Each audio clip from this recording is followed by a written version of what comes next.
Okay, yeah, so we're talking about hashing, and programming assignment 2 is still there.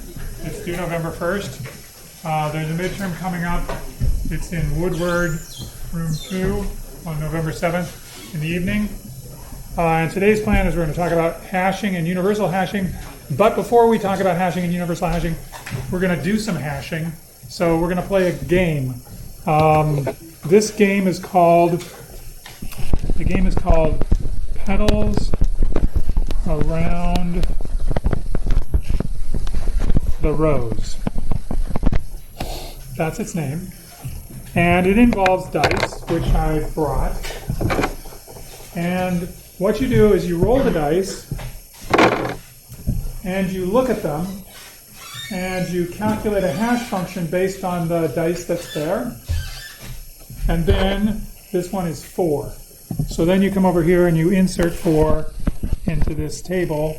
1, 1, 5, 6, 6. Okay? That's the hash function applied to that set of dice. And this is, not a lot of fun, this game, so far. The fun part is you have to figure out what the hash function is. So I have a hash function in mind, and I'm using it. And I have 2 clues for you. One is that the game is called Petals Around the Rose. And the other is that the maximum value of my hash function is 20. Okay? So, you can see these, right? Yeah. This one is hash function 20. So if you know the answer to this, if you think you know the answer to this hash function, whatever it is, then you raise your hand. Does anybody know what it is before we even start? Some people see it. It's no fun then, because you already know. But for everybody else, it'll be fun. Really. It'll be great. Okay, so what you need is more data. Right? So let's get more data. This one has a hash value of 4. So, that's interesting. 1, 3, 3, 4, 6. 1, 3, 3, 4, 6. We have a collision.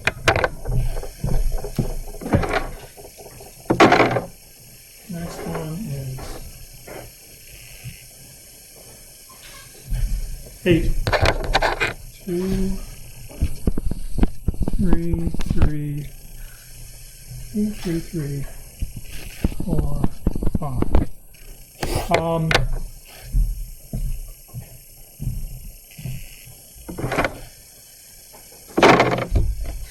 This one has 12. 2, 2, 5, 5, 5. That's full house in Yahtzee.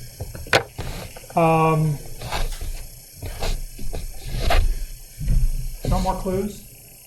How's it going? Let me tell you what hashes to 20. Yahtzee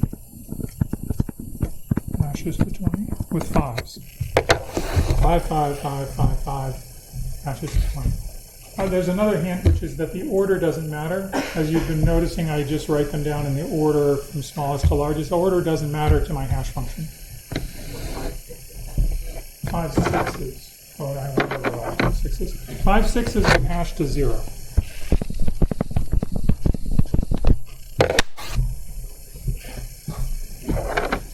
Any other questions like that? Yeah. 5 1s would hash to 0. Okay, the clues that you have are petals around the rose, and then you have all of these other clues about what things have been hashed so far. But the clue is petals around the rose is an important clue. And anyway, the other important clue, let me just tell you another important clue. Sometimes you can buy dice that have the numbers written on the face, like 1, 2, 3, 4, 5. This game would not work for those dice. Petals around the rows.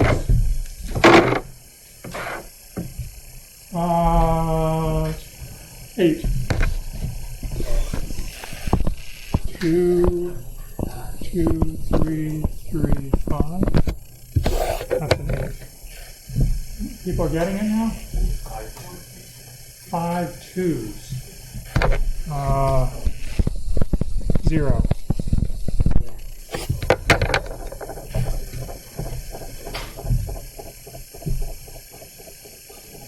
Everybody good? Anybody?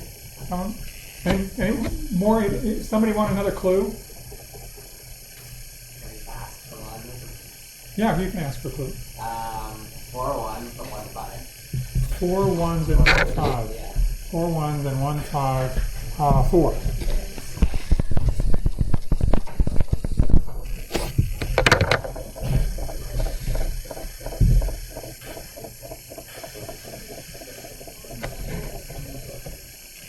I'm not going to tell you how long it took me to actually figure this out the first time that I saw this, because it's embarrassing. Yeah. 2, 3, 4, 5, 5. 2, 3, 4, 5, 5 is 10.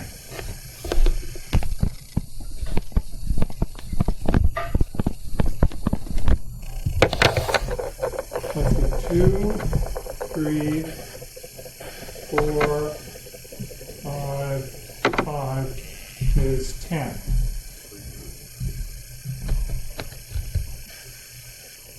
Everybody reasonably happy? Or how many people are really unhappy and want more time? Okay. So somebody tell me, what is the hash function that I'm using? Yeah. Yeah, I'm counting the petals around the rows. So the center dot on the dice is the rows, so the center dot here, and the petals are the number of petals around the rows. So there's 4 petals around 4 petals. Whoops. 4 petals around that rows. 4 petals around that rows. 0 petals around that row. 0 around that row. 2 around this one. That's a 0 because there's no. Oops. That's a 0 because there's no center rows. What else is a 0? That's a 0. That's a 0 because it has a rose but no petals.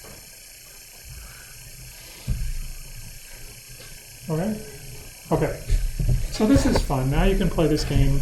I think it was originally a drinking game. I'm not sure. But in any case, now you see a hash function. This hash function has an interesting property. Can you tell me one property that this hash function has that's sort of interesting? Yeah. Yeah, it's all hashing everything to even values. Okay, that's not exactly ideal for a hash function. The other thing that's a little bit strange is that we have a fixed hash function. So you know we're counting petals around the rows. So it's a fixed hash function. But the items that we're hashing were random. The items hashed were random. That is not normally the case. Normally, the items that are hashed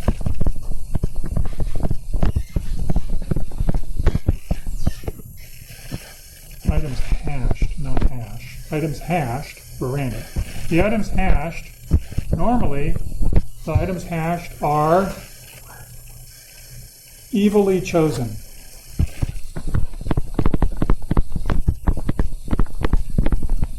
Maliciously chosen to make your hash function fail. That's the pessimistic view of things, but I'm a pessimist.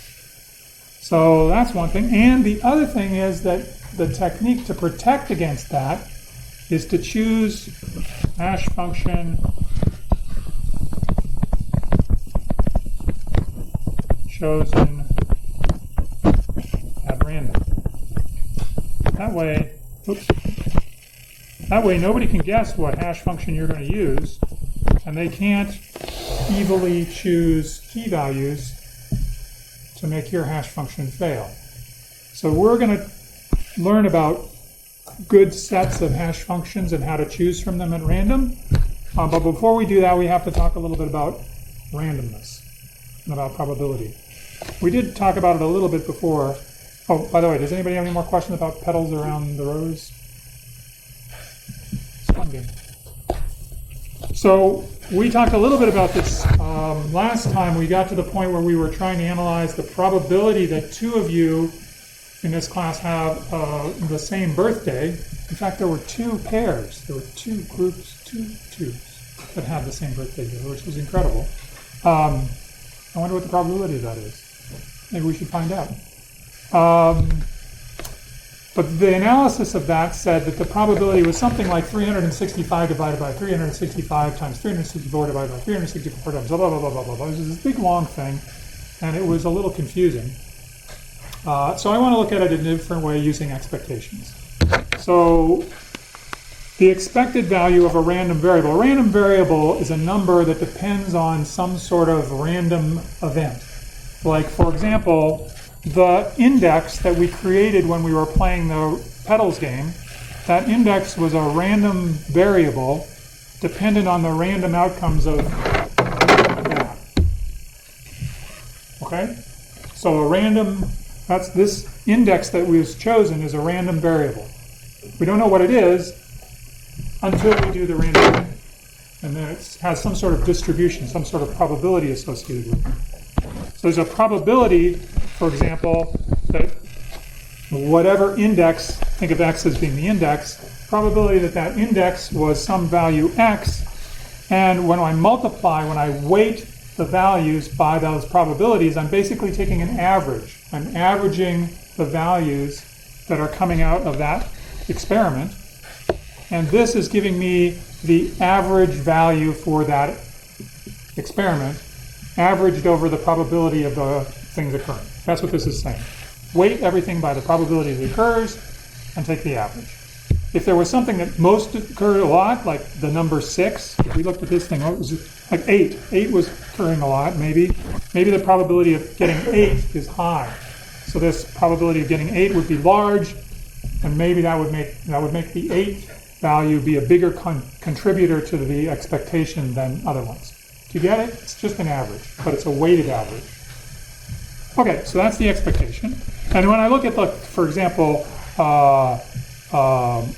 two dice, and I wanted to figure out what the expected value of their outcome is, well, for 2 dice, I have 36 possibilities, and each one of them occurs with equal probability. And so I just have to evaluate what's the sum of all of these numbers in this table. What's all of this stuff? These are the outcomes of the sum of 2 6-sided dice being rolled. And I have to weigh it by 1 over 36. So for example, we would get something like 1 over 36 times 2 plus, now this is where you get to tell me, something over 36 times 3, 2, plus something over 36 times 4, 3, etc. Until eventually we get back to having one possibility that yields 1 out of 36 that yields the value 12. So that's the expected value for the sum of 2 dice. What is that sum? Put your fast sum hat on. 7. One way you can do it is by balancing things, but in any case, that's not important. We're going to do it a different way. If you didn't want to do that, one thing you could do is rely on the linearity of expectation. What does that mean? It means that if I took the expectation of the sum of 2 random variables, if I wanted to know what that was, like for example, I want to know what the sum of 2 dice is, I could take the expectation of each of those random variables and add the expectations together. And this is always true. So for example, for 1 dice, what's the expected number that you would get from 1 dice? Well, it's easier to calculate because there's only 6 outcomes. 1 through 6. So if I roll one dice, it's called a die, one die, then what's the expectation of the number that I would get from that roll? 3.5. So the expectation of a die roll is 3.5. So what is the expectation of the sum of these things? Well, this is a short way to figure it out. Now we know that the expectation of the sum of two dice is equal to 3.5 plus 3.5, which is 7. And I want to emphasize, well, there's two things I want to emphasize. First of all, expectation is a very useful concept for understanding this kind of weighted average. What's the likely outcome, or what's the mean outcome of something, according to a different probability distribution.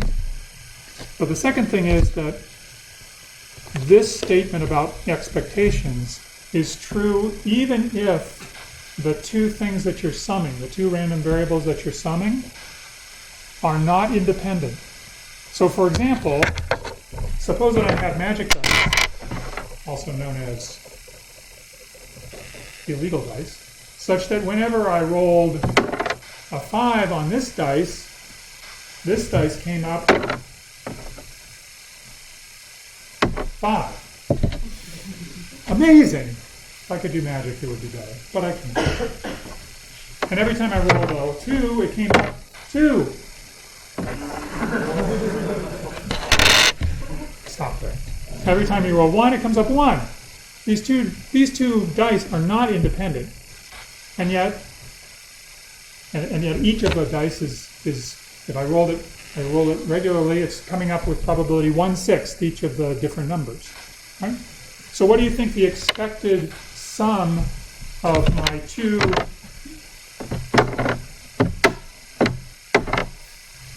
magic dice, what do you think the expected sum of those two magic dice is, if each individual dice is acting like regular dice?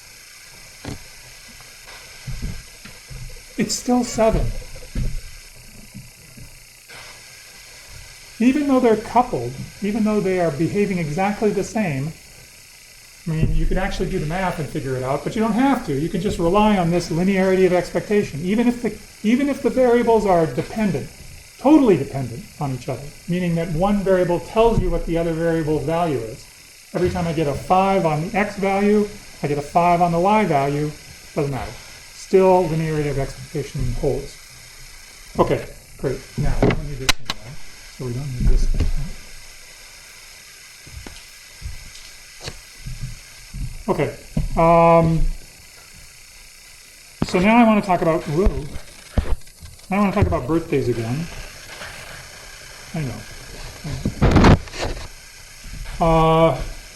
One other way that we could understand how probable it is that there would be two people in this class that have a birthday on the same day, one way to do that is to calculate the expected number of pairs of people that have a shared birthday. So if I look at that problem, I can break it down into very, very small little random variables, xij, which just tell me whether person I and person j have the same birthday. What is the probability? So if they do have the same birthday, then the variable has a value of 1, and if they don't, then the variable has a value 0. What is the probability that xij equals 1?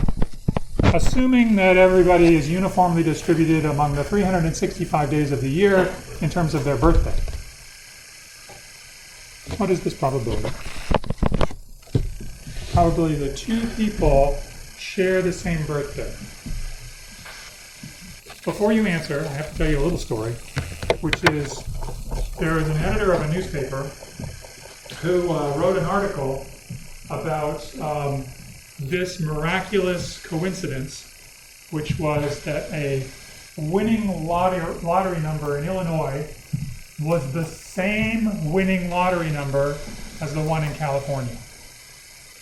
This lottery number was chosen from like a million things. This lottery number was chosen from like a million things. And the probability of those things happening at the same time, he said, was a million squared. A million times a million, or whatever that number is, really large. One with 12 zeros. This is what this editor in this newspaper said. Do you believe this? You believe. Don't believe everything that you read in the newspaper. What's the probability that somebody in Illinois gets the same number as the winning number that was drawn in California? If there are a million numbers to choose from, what's the likelihood that you're going to get the magic number that was chosen in California? It's just 1 in a million. So, I mean, it wasn't rare, but it wasn't that rare. So now tell me, what's the probability that Xij equals 1? 1 out of 365. One of them has a birthday. The matching other person would have a probability 1 out of 365 of having the same birthday. Now what we do is we say, okay, great. If I know the probability for Xij equals 1, I can now calculate the expectation of Xij. And the great thing about that is that if I sum up all of the Xij's, that will tell me exactly the number of people that share a birthday in this room. If Xij is the event that person I and person j have the same birthday, then summing all of those up over all of the different ij pairs will give me how many pairs have the same birthday. In fact, if there's 3 people that have the same birthday, then it will pick all the pairs from that 3 and count that. So this would be counting 3 times. But let's just see what happens. How am I going to calculate the expectation of this x? I'm going to use linearity of expectation. So what I need to really figure out is what is the so that's what this is saying. If I want to calculate the expectation of x, I know that that's the expectation of a sum of random variables, which are highly correlated, perhaps, who cares? So that's equal to the sum of the expectations of those individuals. What's the expectation of this random variable? If you don't remember, it's on this page. The expectation is the probability that the variable takes a particular value. It only takes 2 values, 0 or 1.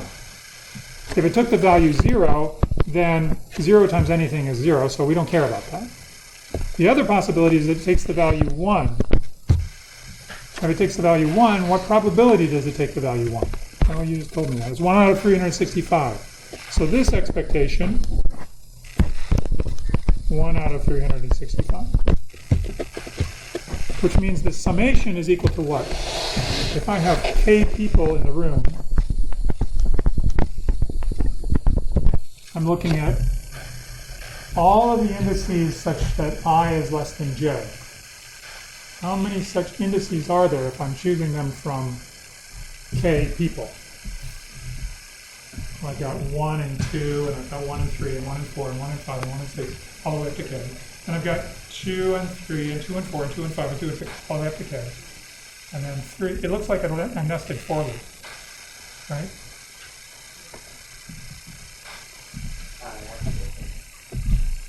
So what is the solution to this? All of you experts in running time analysis, because that's what you are now. No? Yeah. K factorial? No, that would be if we were multiplying the k's. But in this case, we're just choosing pairs. So I'm not saying that, I'm not looking at a way in which I can order the people in the room.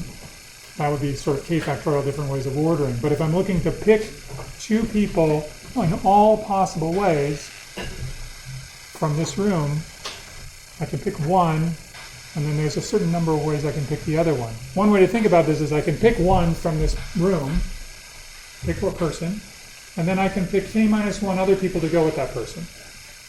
So I could pick the first person in k different ways. I can pick the second person in k minus 1 different ways. But if I do that, then I'm double counting people, right? Like if I pick you first and then I pick you, it'd be the same as picking you first and then you. So I have to divide by 2. So you had your hand up for 1.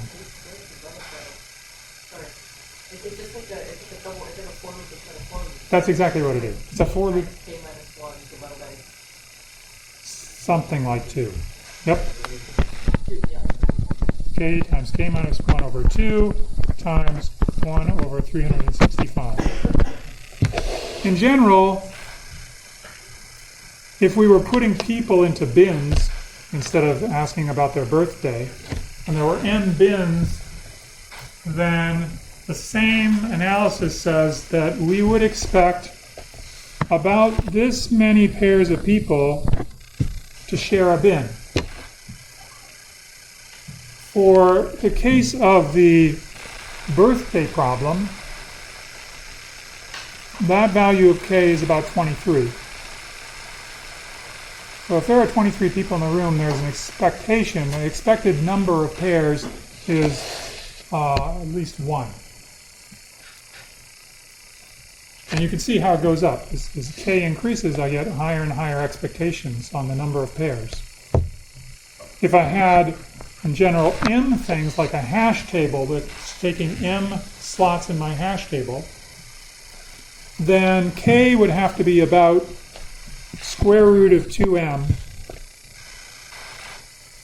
before I would expect to see 2 people hashing to the same bin. Same slot. Now, what do you take away from this? First of all, that you're glad you're not in a probability course. No, that's not what you're taking. What you're taking away from this is that there don't have to be very many items, just square root of n items, that when you hash them into a table of size m, you will probably see a collision. Even if you're using totally random, ideal random function, one that's equally likely to put anybody into a bin with each one with equal probability, which is, I have to tell you, they don't exist. So, or they do exist, but they're very expensive. So you're going to have to build a hash table if you wanted to hash n items of size about what in order to even avoid the possibility of, well, that's not the possibility, but you're going to try to avoid a collision, having less than one expected collision. How big would your hash table have to be? For n people, it's about n squared. It's huge. Nobody builds their hash tables that big. It's too much space. So essentially what I'm saying is that we have to deal with collisions even if we have ideal random hash functions. So we have this hash function. It's mapping stuff into a table of size m, and we have this problem that we're trying to construct a key, we're trying to construct an index from a given key, and we don't have any examples of how to do this yet. So here are some examples. One of them is essentially the suggestion that a string of characters in C or C++ or pretty much any programming language, a string of characters is just a string of bits. In the case of C, every character is 8 bits, unless you use wide characters, W chars, then they're Unicode characters. Anyway, if you use regular characters and regular strings, there are 8 bits per character, so I can treat a string of k characters as being an 8k number, 8k binary digit number. And then I can take that, mod the table size. Take that big number, mod the table size. Okay, that seems like a pretty ambitious thing to do because those numbers are huge, and the computer that you're working on would have to use some other sort of arithmetic, like long arithmetic or something crazy in order to handle it. So we have to keep the numbers small while we're doing the computation. And so what this first method does is it takes and calculates that number progressively and mods it each time to keep it small. So what it does is something called Horner's rule. Do you remember Horner's rule? No? Nobody ever remembers Horner's rule. Okay, never mind. Just imagine that you were trying to create what we're trying to create, which is a numerical representation for a character string. Suppose that that string was like 3 characters long or something like that. So we have an S0, we have a character S1, we have a character S2, and we want to construct a number out of these. What we do is we treat each of these characters as being a digit in a 256 digit number system. So in order to get this to be a real number, we have to, so this is to convert it into a number, we have to do the following, or one thing, there's S0 plus S1, and we got to shift it over so it doesn't sit on top of that, so we've got to multiply by 256, and then we've got to use S2, but we have to shift it over even farther because it's got to not conflict with those other ones. So this is the number 256 squared times S2 plus 256 times S1 plus S0. That's the number that's the translation of the character string into a number for us. That's what this code does. Except it doesn't mod in. Mod the table size. So what it says is I'll start off with a hash value of 0, and then at each step I'm going to multiply the current hash value by 256, and then I'll add the next character. So when I is 0, when I gets down to 0, then I just add S0 and there's no more multiplications that happen. But before that, when I, for example, was looking at S1, S1 was added. Well, let's just do just a couple of steps of this thing. So it starts off with h is equal to 0. After one loop of this, h is going to be equal to 256 times h, which is 0, plus S2. I'm leaving off the mod in.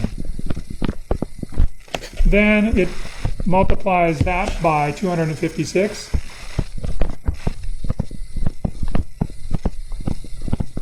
And it adds S1. And then it does it again.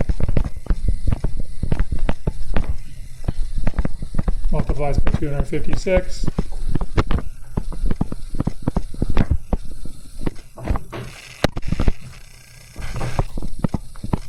That is Horner's rule. There you go. Horner's rule for multiplying, for getting powers of, for getting all of the powers from like x to the n, x to the n minus 1, x to the minus 2, with different coefficients. You can do it using Horner's rule. Is this good? This is just take a string, treat it as a number, mod it by m, put it in the table. As you can imagine, that's a pretty horrible hash function, but it's a hash function. Horrible meaning that some evil person would quickly find strings that would hash to the same value and destroy your hash function. I also wanted to give you not this fictional hash function, though actually the code runs, it works. But I want to give you a real one from Yak. How many people know what Yak is? Good to know. Consistent with the other class. It's a sad day, but that's okay. Yak stands for yet another compiler. Like we didn't have enough compilers, so there's yet another one. yet another compiler. It was written in the 70s. It's what's called an LR parser. It's used to parse source code, like C code or Java code or Python code. Parse it, meaning it chops it up into interesting pieces, like, for example, int. It recognizes int as a declaration. It recognizes strings as variable names. It recognizes equality as a operation. It recognizes those things. It creates what's called a parse tree, which is a structured version of that interpretation. And it also, YAC also allows essentially the first stage of the compilation to be done by this parsing process. So it's totally cool. It's very, very cool. And it was used a lot when there were new languages that were being born every week. And they would use YAC to make the parsing, to implement parsers for it very quickly. Anyway, it has to deal with variable names because your programs contain variable names. And so it needs to know, for example, if you declare a variable name in a particular function, if you use a variable name in a particular function, that variable has been declared in that function. That's part of what YAC is doing. And so it has to have some sort of hash function to allow it to look up what variables have been declared and that live in the current scope. And it does that by using this lovely piece of code, which is taken straight from YAC. Now, this was written back when there was no C++, so everything is less C++y. A string here is actually an array of characters that's null terminated, meaning that the last, if you looked at the sequence of characters in memory, the last character of that sequence would be a null, would be a 0. That's why the while loop here just says while star s. Remember, star is a dereference parameter, a dereferencing operation that takes s, figures out what's in memory location s, and tells you what its value is. And this while loop goes until s is 0, and the thing in s is 0. But it's essentially doing the same thing. The difference is we're multiplying by 31 rather than 256. And there's one other difference that I know of, besides besides weird things like this. Do you know what this does? I mean, what it does is it takes S, it dereferences it, it assigns that value to H, and then it increments S. So it's one line of code that does multiple things. This increment happens behind the S, so it increments after it does the other stuff. If you put the pluses before the S, it would do the increment before it does the dereferencing. Oh yeah. Yeah, you can, this is what makes C dangerous, is that you can add values to pointers, and they are still pointers. So,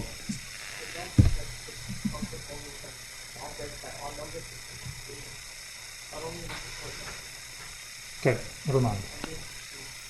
No, it's okay. There's one other difference. What's the other difference?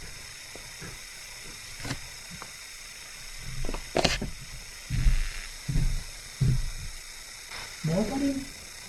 Yeah. Yeah, I'm not using modules. I'm using this funny bitwise and thing. And what is that? So table size is supposed to be a power of 2. If I do table size minus 1, then what do I get? I got a power of 2 minus 1, which is what? 1, 1, 1, 1, 1, 1, 1, 1, 1, 1, 1. Bunch of 1s. So this is called masking.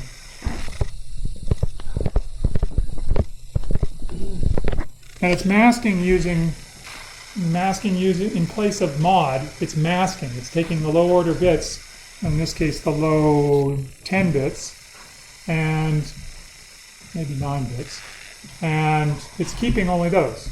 So it's basically doing a mod of 1023.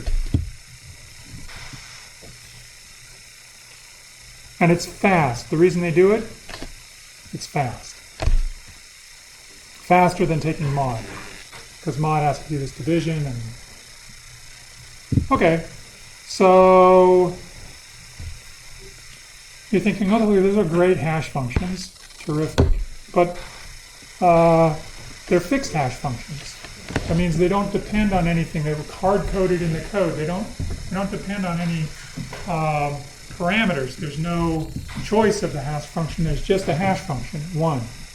So if I wanted to, or this person, she can cause many elements to hash to the same slot, that would be bad. And I think we talked about this last time, did we not? Why would this be bad? No? We didn't? Oh yeah, server death. That's good. Server death. Another way to call this is denial of service. It's the type of denial of service.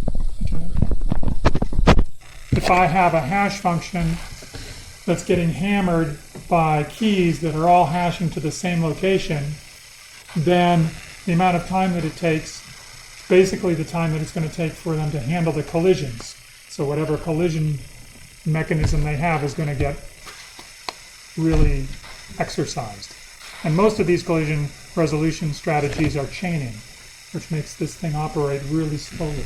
Yep. What's special about the 256 and 31? Oh, 256 is special because it's 2 to the 8. So it shifts the number of bits over to, if I multiply a number by 256, I basically zero out all the lower bits, shift it up to 0. So then when I add them together, they don't overlap. Now your question is, what about 31? That's a very good question. The answer is they played around a lot. They did experiments. They chose 31 because it seemed to work well.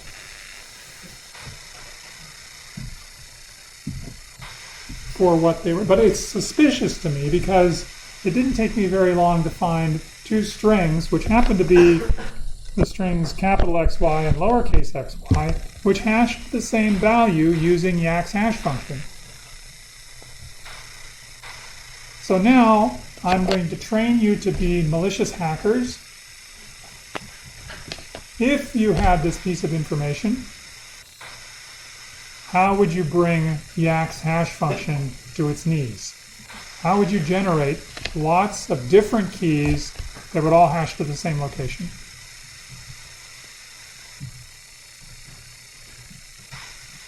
You know what Yak's hash function is. It's basically this mathematical expression. And you now know that there are 2 strings, capital XY and lowercase xy, that suspiciously hash to the same location. What would you do? I want lots and lots and lots of keys because I'm malicious. And I want to do a denial of service attack, so I want many keys that will hash to the same location, not just 2.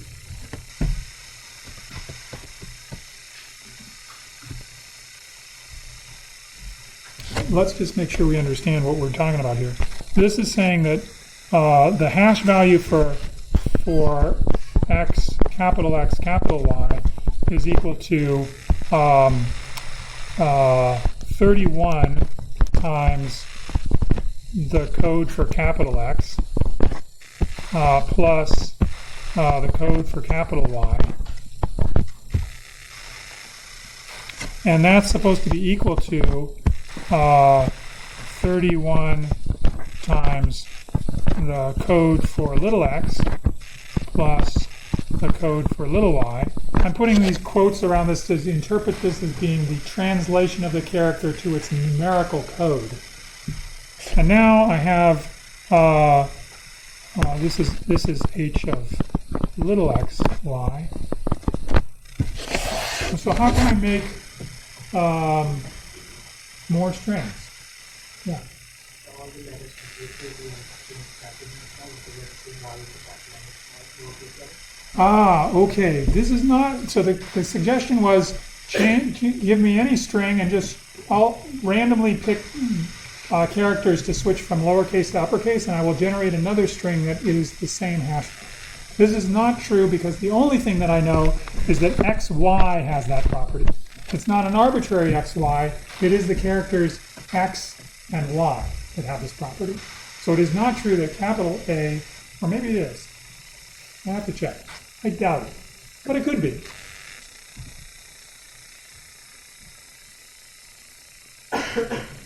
This is a good question. I should try this. But yeah, so you're very, very close, but that's not exactly it. Yes. Since it's a character based on, you start changing X's and Y's, and then you need to like change, and until you update the front end different months, right? Yeah, if I just did this and just checked, I could do it that way. But I'm too lazy to do that. I'm just thinking. I'm just a mathematician. I just want to write down a bunch of these things. I don't want to execute anything to test if my conjecture is right. I just want to know that it's going to cause collision.